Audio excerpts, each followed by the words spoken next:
So I'm in a 2010 Mazda CX-9, and today I'm going to show you how to add coolant. So first you open the hood, and then towards the passenger side you should see your coolant reservoir. This will be typically where you add your coolant to. And double check that you're using the proper type of coolant for your make and model. And typically also you want to match to the same color and type that's already in here. Better not to mix and match if you can help it. And to add, make sure you're doing this while the vehicle's turned off and the vehicle's cooled down. You don't want to work on these systems while it's hot, just because this liquid can get to a boil and it works under pressure, so you might have some poisonous boiling liquid get onto you if you're working with it during those situations.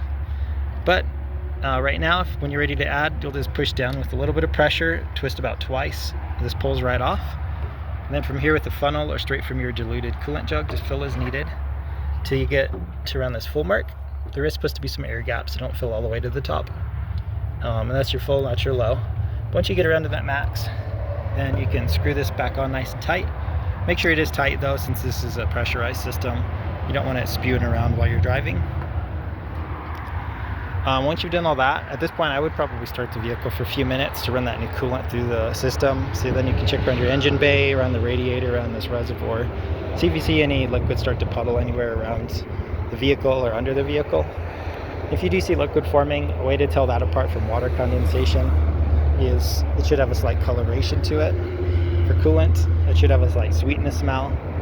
And you don't really want it on your skin, but say you have a glove on and you feel it, it'll feel slightly slick compared to what water would feel like. But I hope this was helpful. Hope you have a wonderful day.